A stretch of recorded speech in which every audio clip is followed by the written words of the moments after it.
Hi, my name is Jen McFarland, and one of the things that I find gets overlooked so often is the need to do some content planning. So I create a lot of content. I'm getting ready to get my podcast off the ground again after almost a year off. And one of the ways that I like to do that is by having my whiteboard behind me, and as you can see, there's a lot written on there. It's always got a lot of ideas on there. Those are the beginnings of a content plan.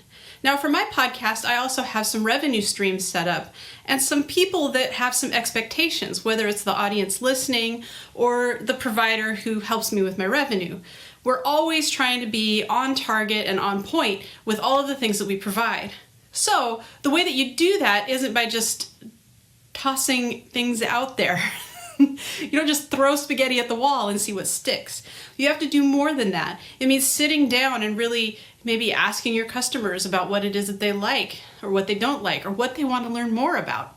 Oftentimes we forget that we know so much more about a topic than our customers do, and these little nuggets that we know might be enough to open up a whole new world for them.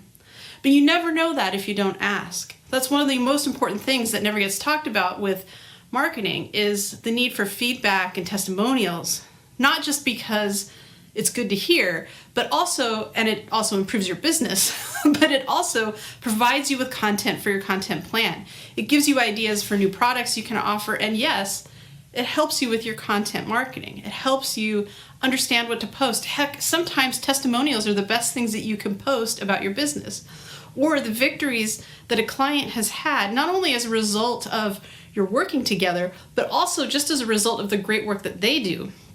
Because after all, social media is about community. It's not just about everything that you're selling and everything that you're doing. It's about how you're supporting other people and how you're active in your community, how you're helping others. So I really encourage you to start jotting down all of these ideas. Oftentimes people say they don't know what they're going to talk about. They don't know what's important. They don't have any ideas about their content.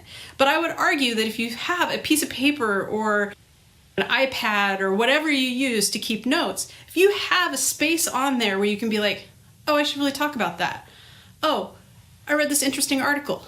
Oh, I could do this or I could do this. The more that you start to do that, the more you realize that you have a ton of things that you can be talking about.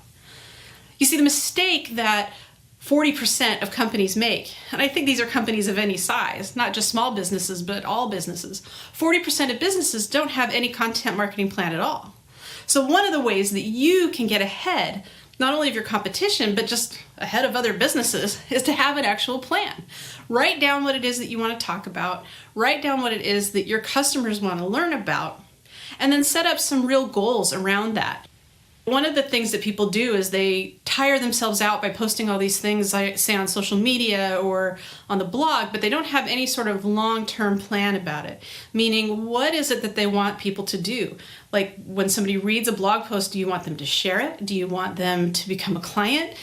Do you want clicks on your website? Like, what is the end goal here? What is it that you're trying to accomplish? And understanding those goals will help you if you've been successful. Because really, producing content for me is a lot of fun, but I'll acknowledge it's not fun for everybody. So if it's not fun for you, one of the biggest things that you can do is put together a little bit of a plan so that you can be more effective. Because the more you think about it, just a little bit, like sketching some things out, the more you do that and the more you realize what success looks like for you and your company, the more ahead you're going to be in the long run. The better off you'll be, the more data you have to learn. If you do one thing and you don't get any new clients, but you do another, keeping track of things is really going to help. So that's your tip for today. Start working on putting together a content plan. If you need any help, of course, reach out. Otherwise, let's get planning.